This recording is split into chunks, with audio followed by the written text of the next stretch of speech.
Welcome to Global Connections on ThinkTech Hawaii. I'm your host, Jay Fidell. Today we'll talk about the new shape of war, a new weapon, river warfare, weaponizing floods and droughts. Our guest for the show is Dr. Roopmati Khandekar, geopolitical analyst. Welcome to the show, Roopmati. Hello, Jay. Thank you for having me on your show. Always a great pleasure for me. Warfare of rivers, our subject today, is here to stay. It has the potential to be used in singularity to dictate terms to the downstream enemy state. There is always the looming sort of climate change on top of that. But I think we have to distinguish, Roopmati, between a war about a river and a war using a river as a weapon, because modern engineering allows us to do that, to weaponize the rivers. There's a lot of material, a lot of research and historical documentation about rivers in wars. It goes way back. And I guess the most famous is Winston Churchill's report of the war in Sudan in the late 19th century. It was his first or second big book, made him popular. But then there's been wars in the US based on rivers in Texas, the Columbia River, the Pacific Northwest, and certainly during the Civil War, there were wars about rivers in this country. And probably if you look more closely, you'll find there were wars about rivers everywhere. The problem is that was about the river. Now, that was with boats, maybe armed boats on the river, people crossing the river, soldiers using the river as an obstacle or an access point. But that's not the same as what we're talking about today. Today, we're talking about using the river with engineering techniques as a weapon. Am I right? Yeah, Jay, you are absolutely right. See, Jay, rivers have always been the cradles of civilization. That means rivers have sustained life around it, and they are also potent weapons of dictating life, as we are seeing in the contemporary warfare today. And so just to narrow down our scope of talking, we have narrowed down these three instances that we are going to talk about, 3-4 instances that we are going to talk about. But as you said, since time immemorial, we have been seeing that rivers have been used as a weapon to dictate terms of the river resources and all these things. But now, Jay, it's a very sustainable weapon of mass destruction, easily available to the upstream state, which holds the source of the river. Like we know, the river comes from a source, and which state the source lies in is the one who can dictate the flow through dams to maneuver the meandering of the river to flow towards its own territory. Also, one important point is that rivers also provide hydroelectricity projects. So it's renewable, it's cheap, and it's available energy for every state. So the importance of a river is huge. And we have seen that rivers have usually formed the boundary lines of so many states in the world. But now, Jay, when you have a river crisscrossing across two conflicting states, that's the point where river warfare comes into play. And as you rightly pointed out last time, Jay, this first issue that we talk about is the Iran-Iraq, the famous Babylonian rivers of Euphrates and Tigris that are going to be our first point of discussion. So recently, Iran has cut flow of the vital river Little Zab into already drought-stricken Iraq. So it flows right up to the heartland of Iraq. And Iran, by holding or barricading the flow of water to Iraq, has now brought about a drought situation in Iraq. So everything in life depends on water. And by doing this, Iran has got the potential to turn Iraq into a desert. There's not going to be agriculture. The humans which are dependent on it are going to have a problem in livelihood, in survival, and all these things without lifting a weapon. So enmity fulfilled without any cost. Yeah, I was listening to one of my favorite podcasts, which is the New York Times podcast, a few days ago, and they were talking about the farmers, the small farmers in Iraq. There were many farms in Iraq in days gone by. Iraq was a productive agricultural community, and you could get along and feed your family with a small farm because there was water. But right now there is no water. And Iraq is turning into, as you said, a desert, a dust bowl. And these small farmers cannot survive. And their efforts at agriculture cannot survive. And their lifestyle in general, which was based on agriculture for hundreds of years, maybe thousands, cannot survive. So they have to move. And they can't find other places in Iraq where they can practice agriculture and support their families. This is a crisis. And it's not limited, to Iraq. There are plenty of places in the Middle East which are also turning into dust bowls. There's a variety of factors, including climate change, of course. But the reality, just as you say, is that a given settlement, civilization, cannot survive without water. It is essential. It's essentially essential not only to drink the water and to bathe in the water, but it's essential to create crops to eat. And if you don't have water, you can't eat, at least in a lot of those communities in the Middle East. So that was a very, very interesting podcast in the New York Times. And it goes to exactly what you were saying. To cut off the water, you heighten the crisis. Yeah, Jay. So it's a unilateral action to curtail the water by Iran, and nobody can stop it because that river is in their territory. So this little Zap River was a lifeline for a significant number of people. Like it was catering to the needs of 100,000 people in Khalazad town in Iraq. So imagine a small river, so many people dependent on it. When they cut it off, it causes a problem for this population. And Jay, when they understand that also the water level at the Dukan Dam in Iraq also is falling down 7 centimeters a year because of the Euphrates Tigris that they are controlling. So those two things in Iran, Jay, and we know that Iraq has always been a problem for Iraq. Yeah. Iraq has always been a problem for Iran. And not to put the engineering on you, Roopmati, but how do you stop a river? Jay, at the source of the river, the flow is very, very less and it's manageable. So that's the point where you can hold it and build dams in it. Remember in one of my books, The Dragon in the Hills, I had spoken about how China is damming Zangpo, which is known as the Brahmaputra in India, and that Zangpo comes flowing from the Himalayas and brings to India about 60% of India's summer waters. So by damming it initially, they can have these makeshift dams.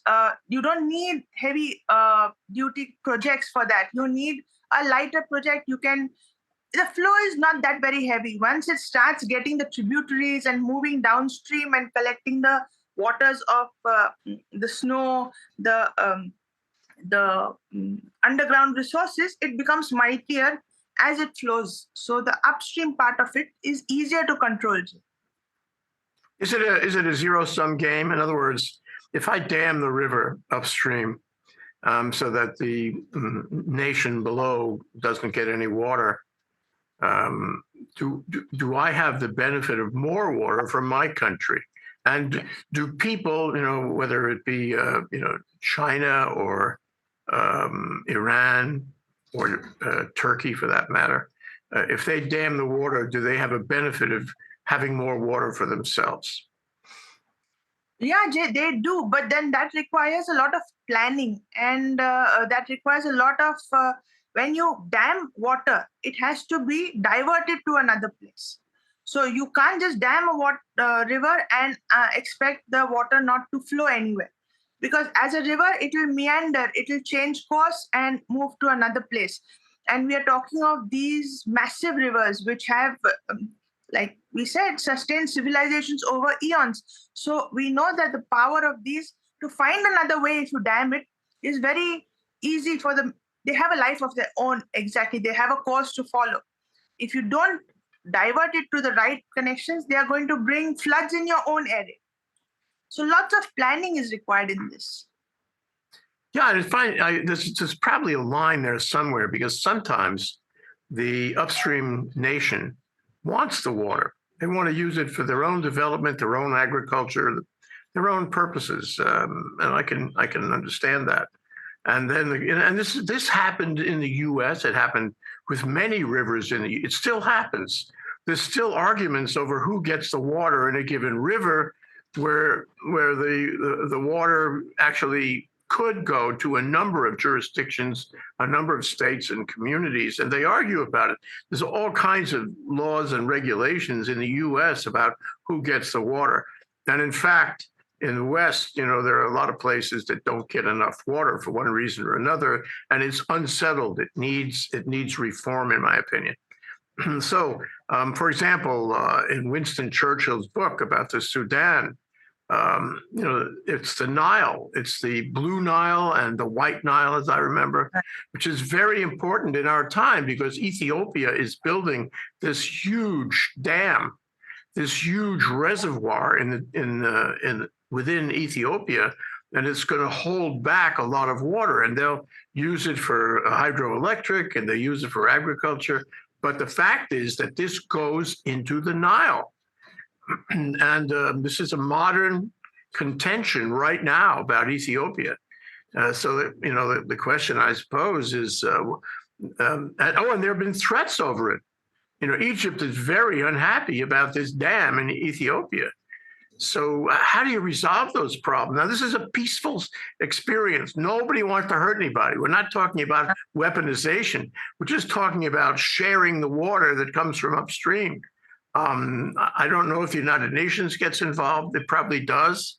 But I expect that it needs a global attention when the river is passing through multiple countries.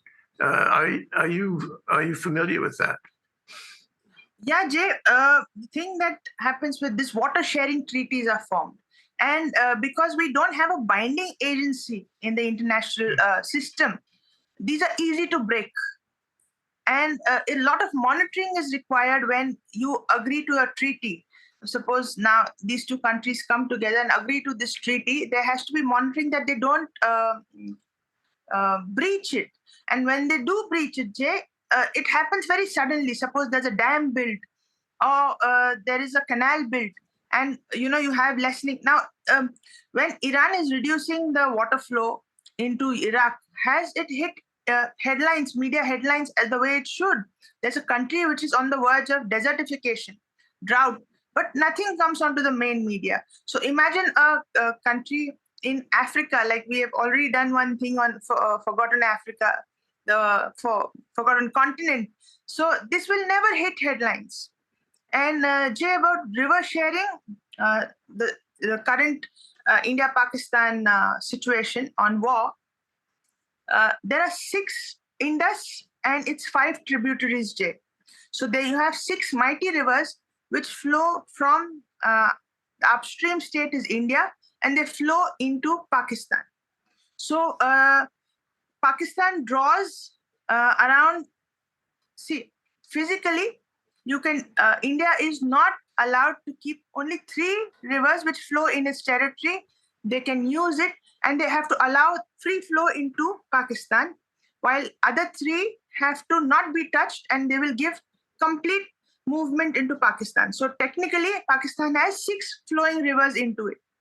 And they were the perpetuators of terrorism against India. What happened in this war? A new thing happened.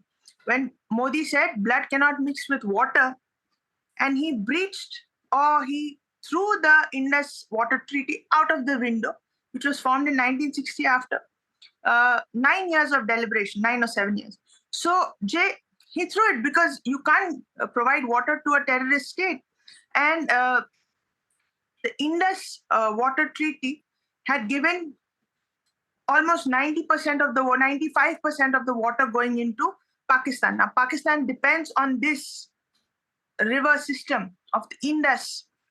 94% of the agricultural water is drawn from these rivers.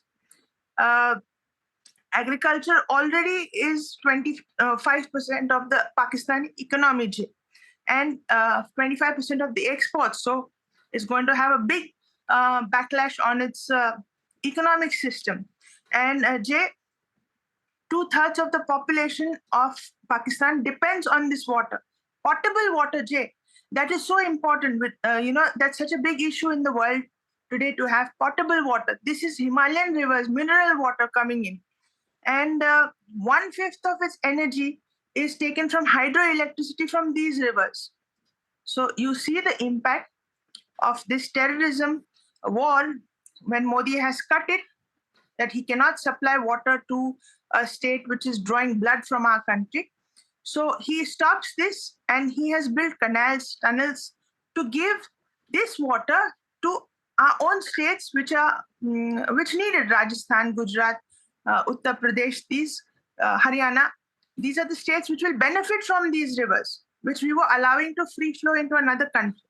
So you have an instance in which the river treaty is thrown out of the window because of terrorism. That's an example.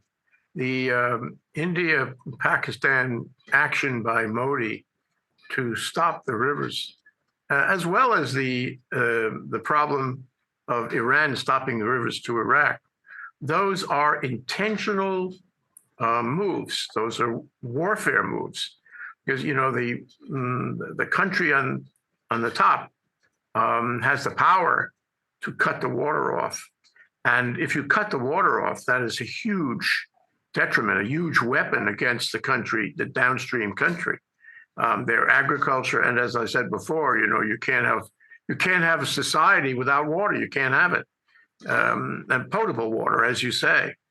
So this is new, and the only other example that I can think of in recent times where one party trying to hurt, damage, undermine the economy and the quality of life and the agriculture, the availability of food to another would be Vladimir Putin, blowing up the Kakhovka Dam in the Ukraine. And there's no question that he did that.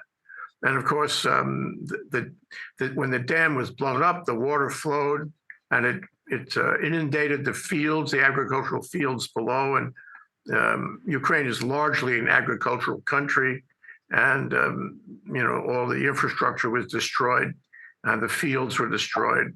I don't know if they've been recovered. I don't know if the dam can be or has been rebuilt, but the damage was huge. And that was in the paper for sure. So what I find here between these three examples is that if you don't like the guy downstream, you can do extraordinary damage to that country. And what it suggests, Roopmati, is, are you ready for this? Are you sitting down? The guy upstream has a tremendous advantage, not only now, but later too, now that this weapon has been, discovered and deployed the way it has 3 times in the past couple of years. Your thoughts? Yeah, Jay, it's now a cheap method of mass destruction, and it's cost effective. And without coming into the limelight, there is no firepower. You don't have sensationalization. You just cut the water resources. Now, like we discussed in this example, before that, even hydroelectric power is a big feature of today's rivers, that you try to harness the power. And what I spoke of, Pakistan's 21 hydroelectrical power stations, all are dependent on Indus. So when Modi cuts off that, they don't have any hydroelectric power station in their country. Zero. And about Russia, Ukraine, the Dnipro is the 4th largest river in Europe. So by dictating terms on this dam, Russia has hurt Ukraine because, like you rightly pointed out, that it's an agricultural economy, the breadbasket of Europe.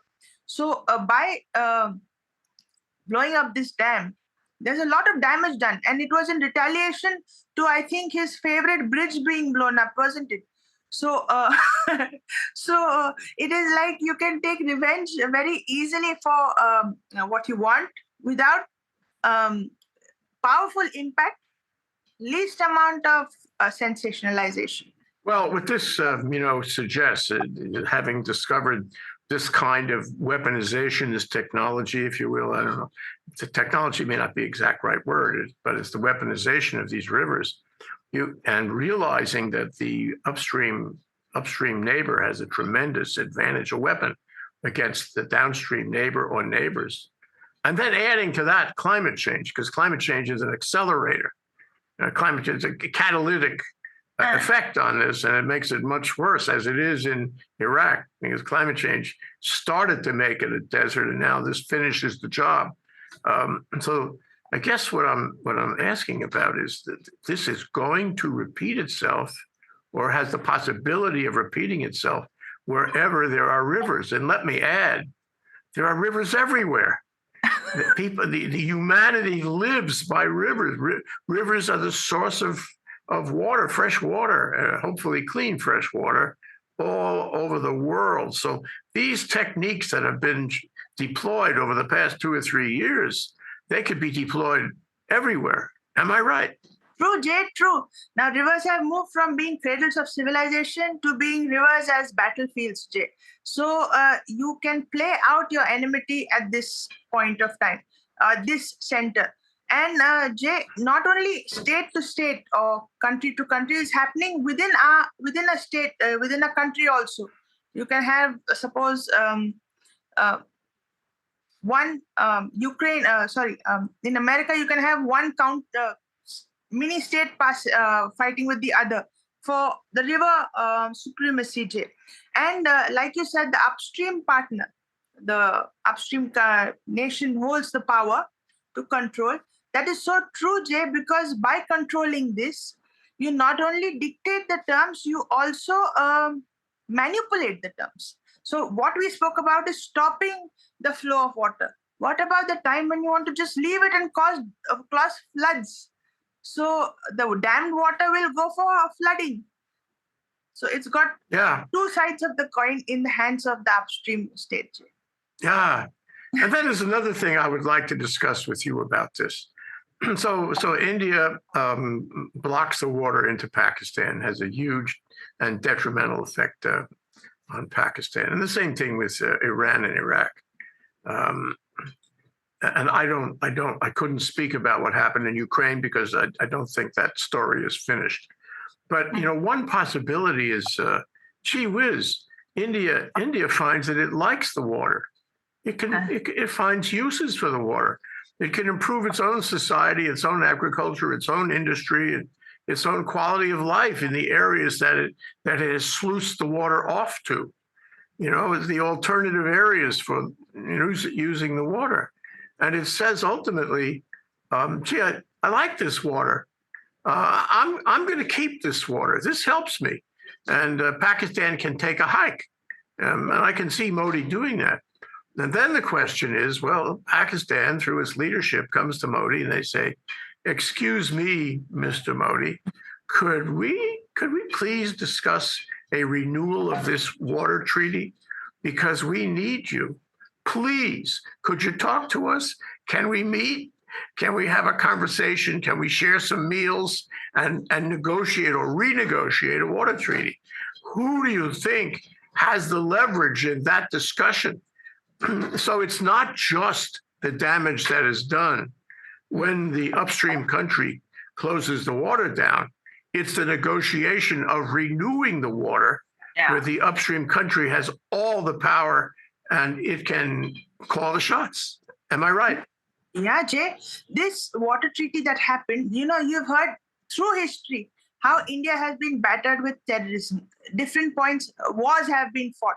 But this treaty was never touched. The flow of this Indus river and its tributaries, 6 rivers flowing into Pakistan. We have a desert right below the Indus basin in Rajasthan, which needs the water, but it was being passed on to Pakistan on the basis of one treaty decided. Um, what do you say? It was unfair to India, but it was taken as okay because we allowed Pakistan to form another state from within India. We will supply this water. They don't have any other source of water, so it was done. But by breaching it, he has taken care that if the waters are used in India, there is what is a relevant use for that water in India. It's needed, and to negotiate this, to get into another treaty, you need um, a strategic composure, which India Pakistan don't have right now. Because the moment Modi said that I would cut the water, Pakistan said that would be taken as an act of war. But Modi still went ahead with it because when the last attack had happened in 2016, Modi had decided about this pre-planned. Planning is involved in this, and he was building these canals, this system which would divert these river waters into points which we needed it. So there has been a lot of foresight on the part of this leader. If you cut off water to a country that needs water, and every country needs water, you're creating a crisis, a humanitarian crisis, an existential crisis. They cannot survive. It's existential without the water, and therefore the stakes are heightened. And beyond the humanitarian issue, there is the possibility, and this may exist in the India-Pakistan situation, where Pakistan says, "Wow, we are being suffocated for the lack of water. We cannot go on like this. So we have to bring all our forces to bear." Now, mind you, Pakistan arguably is a nuclear power. I don't know how much of a nuclear power, but a nuclear power. So is India, and Pakistan may say, we for survival purposes, it's existential. We have to cross that river, so to speak. We have to go into India and fight like hell, fight really hard to get our water back. So now you have a land war that follows the weaponization of the river war. This would be of some concern because they may not have any other choice to survive the country and the people. They may have to engage in much more violence to make their point. Is that worrisome? Because that could be a scenario not only in Pakistan but elsewhere. No, Jay, that is not a concern because the firepower that was used after this April 22nd terrorist attack completely smashed Pakistan by destroying 9 of the Air Force bases, 13 militant camps. Hundreds of terrorists were killed. Even that terrorist who had beheaded Daniel Pearl, you remember Daniel Pearl, journalist? Oh, yes. He was killed by the Indian forces. So revenge was taken well. And these militants who had been hiding for so many years since Daniel Pearl has gone, but they pinpointed and no collateral damage to civilians. So that was a professional side of the Indian forces that came in. And when Pakistan retaliated with drones across 15 states in India, not one has landed down. So the surveillance system, the Iron Dome equivalent of India with 4 surveillance system worked. And India has shown a very restrained reaction to Pakistan by controlling it can destroy Pakistan. And India has been the first nuclear state to attack another nuclear state and come out with a ceasefire. So Pakistan went to the US and asked for the ceasefire because the Kirhana Hills is a nuclear facility, which was also struck. They store nuclear facility. And it was struck by the Indians with a BrahMos missile. And Jay, now there is a radioactive fallout. People are vomiting continuously. Pakistan has denied that there has been a nuclear fallout, strike on the nuclear facility. And the land, which is over there, because of the radioactive element, it lays barren. So India has struck them. India has made it known that we know where your nuclear facilities lie. So Pakistan is totally handicapped. It cannot match India in the power, Jay, because India has become the third largest air force in the world, very professional army, and it's a multi-tiered reply, Jay, to any attack on India. Well, it may be that the India-Pakistan situation is different from a lot of others, where there aren't nuclear weapons, and the downstream states, may or may not have the same ability to attack the upstream states. But I just wonder, in the long term, how this kind of phenomenon is going to affect all of the world when we have climate change happening at the same time, where the upstream state may not be getting as much water as it got before. Therefore, the downstream state is even in greater jeopardy and has less bargaining position, less of an ability to even the scale, so to speak, after the upstream state cuts off the water. This is another engineering question. I like asking you engineering questions, Roopmati.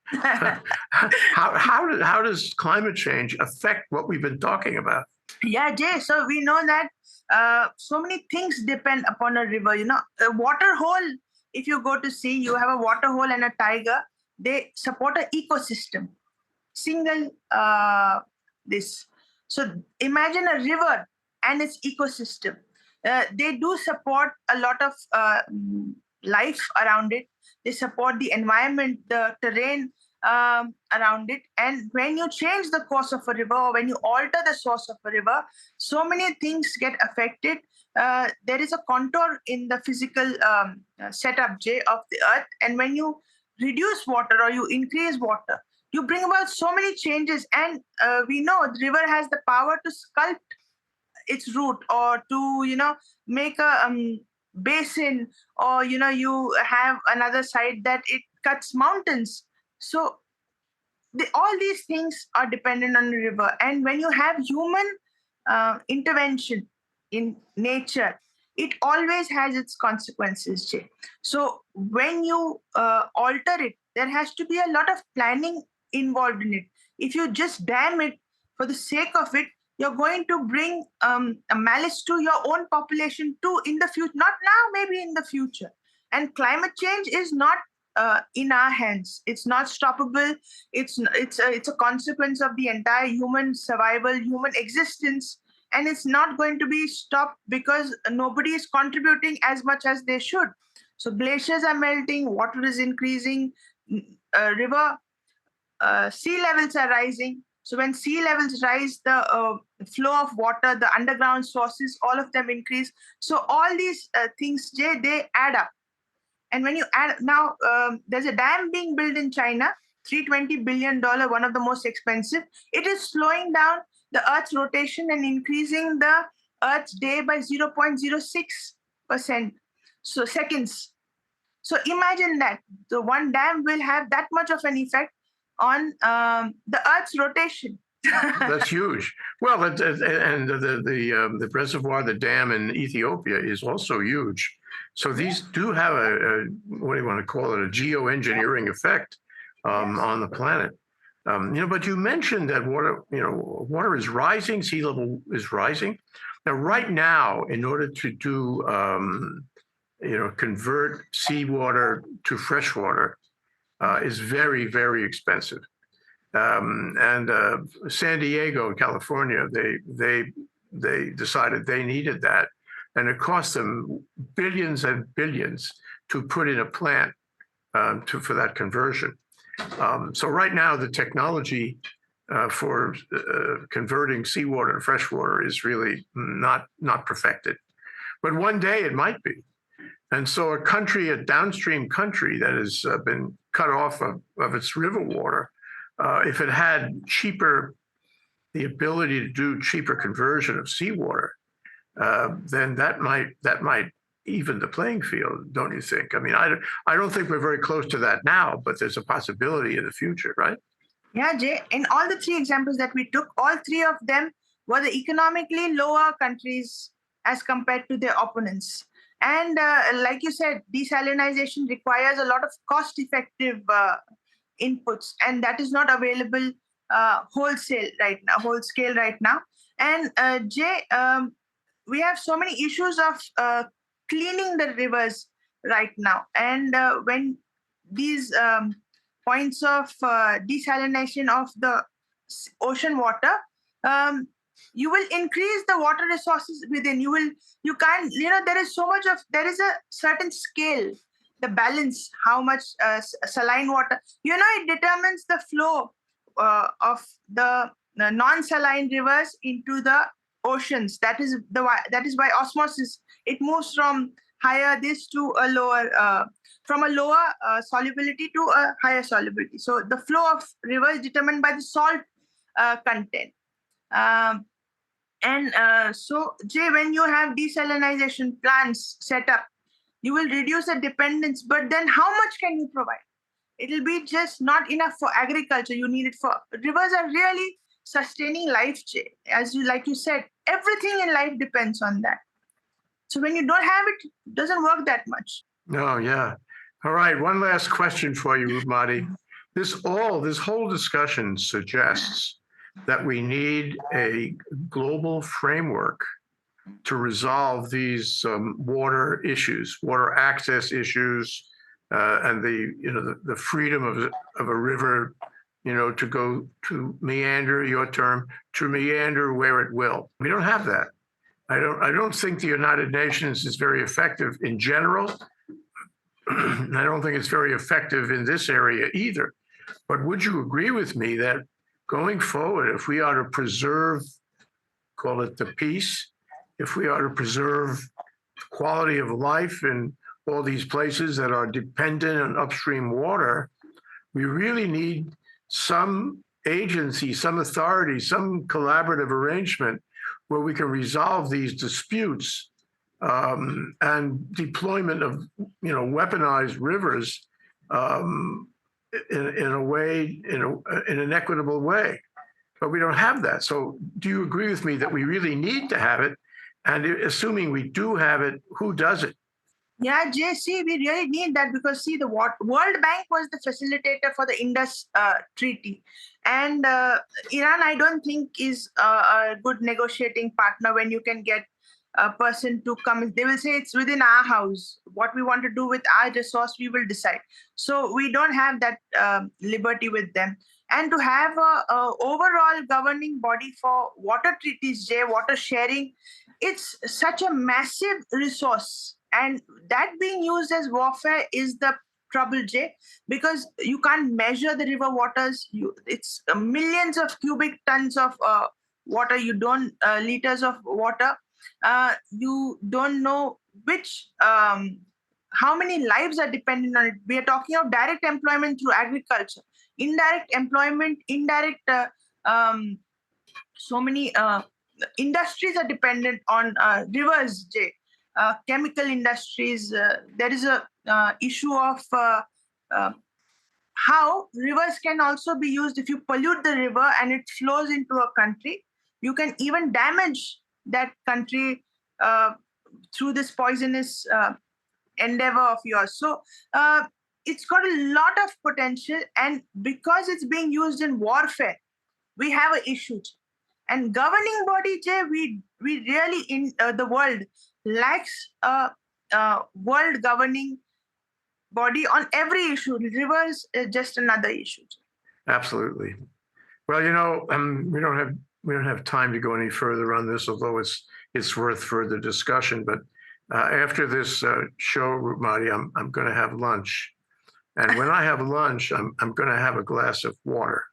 I'm going to have a glass of water to remind me of this show. And here in Hawaii, we have clean, fresh water. Thank God for that. And I'm going to be very appreciative of that while I have my glass of water during my lunch. But water is becoming a more scarce commodity. Mm-hmm. Water is more critical. It's more existential for more places in the world. And this weaponization we've been talking about is just another example of how critical it is for so many people. Thank you to our guest, Dr. Roopmati Khandekar, geopolitical analyst. I'm Jay Fidell, host of Global Connections, and we've been discussing the new shape of war, a new weapon, river warfare. Thanks to our viewers for watching. We'll see you again soon for the next one. Aloha. Aloha, Roopmati. Aloha, Jay. Thank you so much.